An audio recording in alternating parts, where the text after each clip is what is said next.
interesting live session wherein Rohita, and my colleague Ravan and Sakshi are going to discuss how international students can reduce their expenses while studying abroad. So, as an international student living in an international study destination like the US, Canada, or UK, it can be very expensive, affair. Given you have to lay a completely new foundation in terms of food, shelter, clothing, etc. So these expenses can often shoot off the roof if the students do not manage their expenses properly or even do not figure out how to spend the money as efficiently as they can. So, to help students understand how money can be spent more efficiently and to significantly reduce their expenses, we are going to share some of the popular ways. So, here we go. Over to you, Sakshi. Thank you, Rohita.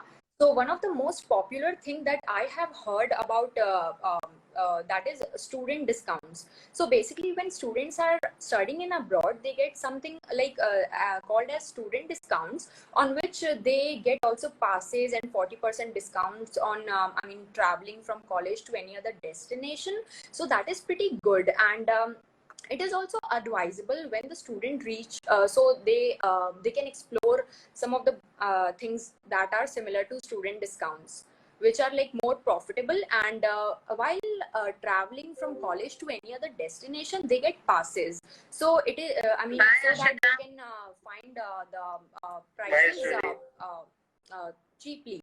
They think that the prices are affordable to them. Oh, okay. That's great. But when you said discounts on bus passes or transit, for example, so are there any specific cards as such? Yeah, there are some certain smart cards such as OPUS, and on which students get basically 40% discounts on transits. Yeah. That's nice, Sakshi. And when an international student, he reaches his destination, he or she reaches his destination, first thing that they think about, and the most important, obviously, is their accommodation. So when we come across many articles that state, how students need to stay on campus during their first year or so that they can get more acclimatized with the atmosphere of the college. But to be honest, if you're looking to save money, if you're looking to save, if you're looking to spend less, it is better to take, private accommodation wherein you can take, let's just say you can take an apartment with 4 or 5 friends or 4 or 5, of your other students, and you can share the expenses. So brings this significantly brings down the per capita expense. So, and it's actually quite popular than what most people expect it to be. So where can we find such options? Like, are there any websites where we can research maybe? Yes, yes.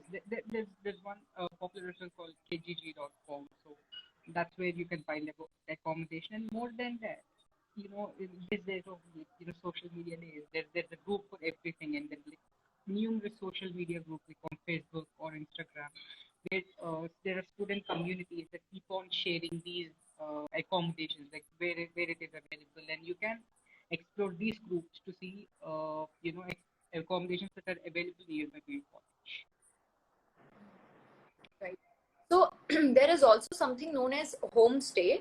So while studying in abroad, international students can also prefer homestay. Homestay is nothing but living with a local family, and it is quite, affordable, as well as we get to learn their culture and get a better place, make networks in the community.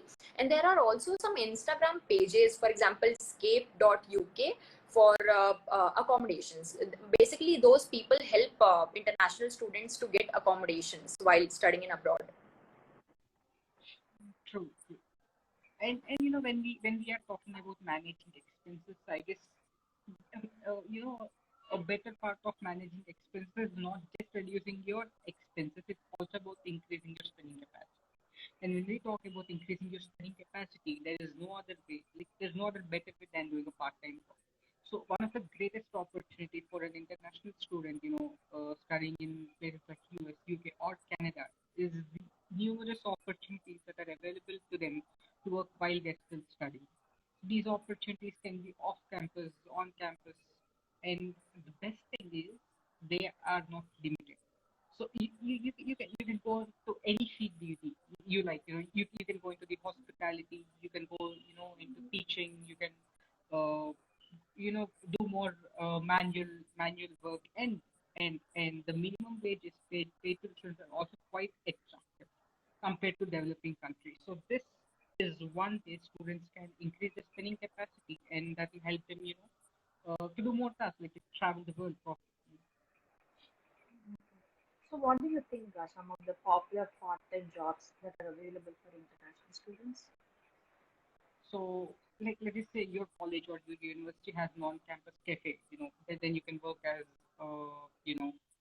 as a waiter, as someone, or an accountant, to be honest, as a cashier, or if you're you can go to the local houses there. You can work as a babysitter, or you can if your college has a library, you can work as a librarian. You can be a teaching assistant. So these are some of the most popular and easily sought after options, for a person looking for a part time.